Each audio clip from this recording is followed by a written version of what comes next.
It's about 10 a.m. in the morning here on Monday of week 4 of the strike, and could you give us the update? Well, I got a call last night, shortly after midnight, from the president of our association, Peter Williams, who was in with the negotiating team in Halifax, and they had reached a tentative agreement last night. What does this mean? It means just that the two sides have tentatively agreed on a contract. We still have to, our side, the members have to vote on it, since they're the people who have to live with it, and the Board of Governors have to vote on it as well. We're going to try and do that pretty much as quickly as we can, but we have to obviously give people a chance to look over what's actually there and make sure that it is the kind of deal that they want. So something like this might happen, what, tomorrow or soon? Yeah, we're going to try and hold a ratification vote tomorrow, yeah. Okay, and I'm just wondering, like, what's the overall mood? People haven't seen the contract yet, have they? Or no, people haven't seen the contract yet, other than the negotiating team. The negotiating team is recommending acceptance of the contract, and we've been talking. Negotiations started 6 months ago, so we've been in quite regular contact with our negotiating team, and I think they have a very clear sense of what our members want, and they think it's a good deal. So people are pretty excited.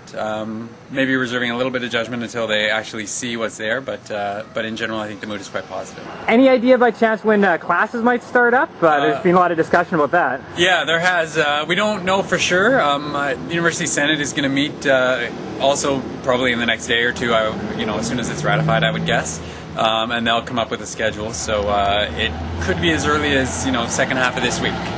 What are the what's history showing about people voting and ratifying on deals? Like, is it pretty rare for a side to not accept it?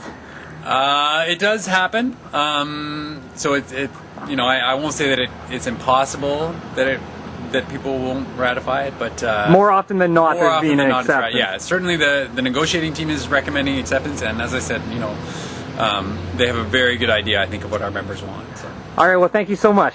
Okay, thank you.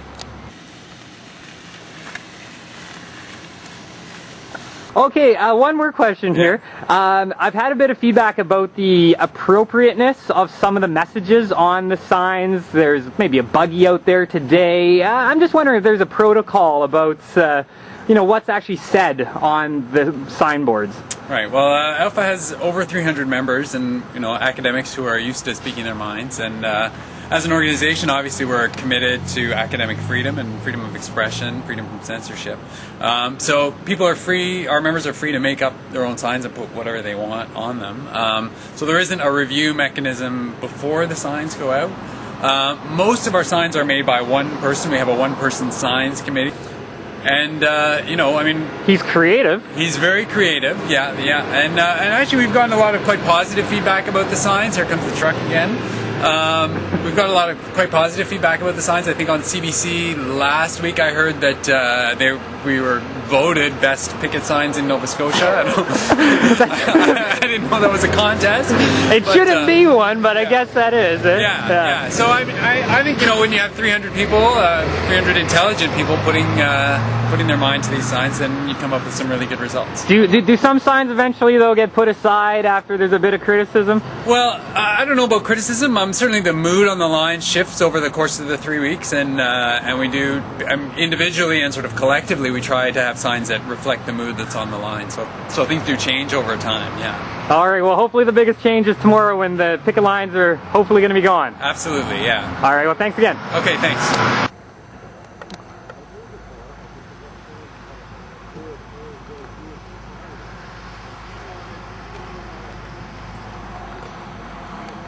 My name is Leigh-Ann Murphy, and I'm the Acadia Parents Program Coordinator here at Acadia. All right, so how would you describe your role? My role is to work with families through high school, and then with all of the Acadia students, I work with their parents from the time they arrive on campus right up through until the breakfast on graduation morning. Now, I understand with dealing with parents, things have been a little bit busy for you though these last couple of weeks. How so?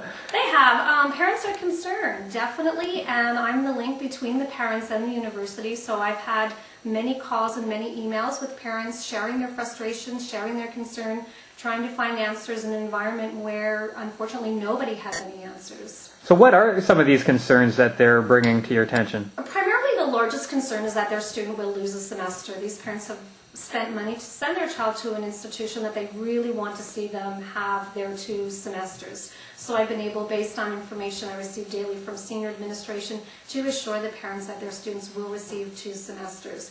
I too have a daughter here in her first year and have never had a second thought to her not completing both semesters successfully.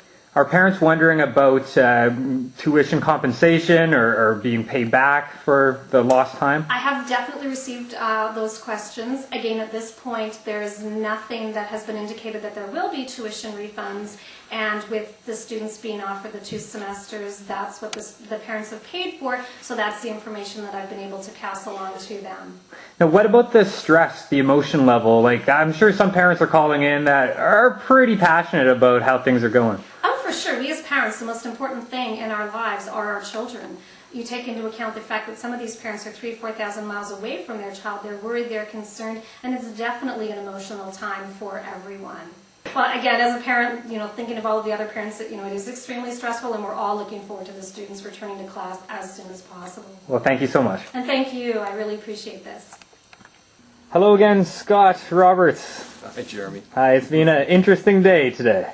It has been. It's been very interesting and uplifting in some ways, as tired as everyone is. I would imagine. Could you give us the update? What transpired over the last 24 hours? Well, very early this morning we reached a tentative agreement, the negotiating teams did, that they feel comfortable recommending on the case of the board's negotiating team to the Board of Governors, and then on the side of AUFA to the AUFA membership. And it's a tentative agreement, and of course the details will be shared with the board and with the membership with a vote tomorrow. So we say that's mainly what we've done.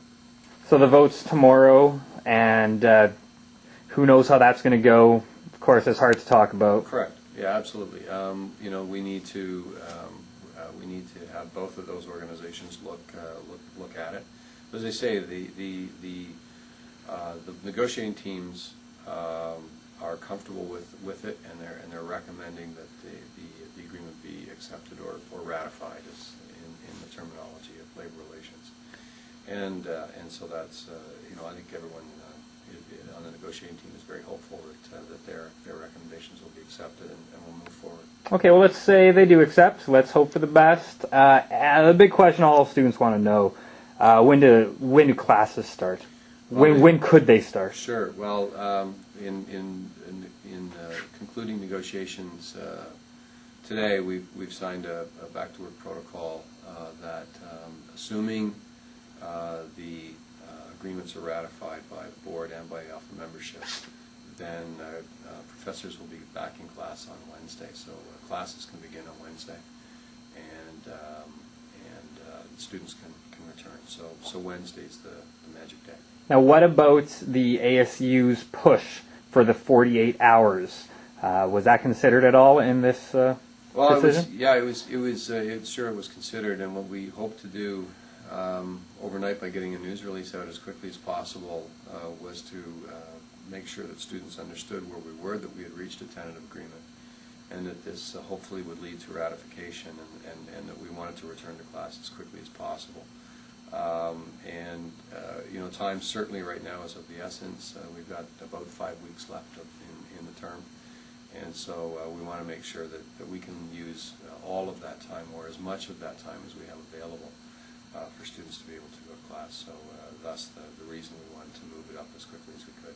Now, what about some students who are all over the world? Chances are, logistically, they might not be able to come back here by Wednesday. What about that? Yeah, true enough. And I think that there'll be an opportunity for those students who just cannot get back to work through things with their professors. At the same time, I think it's also important for everybody to know as well that over the last week or so, we've had a number of students who probably had left earlier in the strike return to campus with the beginning of mediation in the middle of the week. We understood that a number of students were returning, and our residences were filling up. Our meal hall was busier than it had been. So I think students have begun to come back in anticipation that a deal would be reached. Well, we've been hoping one Yeah, was going to be absolutely. reached. So we. Has the healing process began yet? Well, you know, it is. There's always a period afterwards, and so I think that it's important now that we focus on tomorrow and the ratification votes, and then we can talk about all the other things that I think have come about as a result of this. And we will talk more later on. Scott, thank you absolutely. again so much. No problem, Jeremy. All right.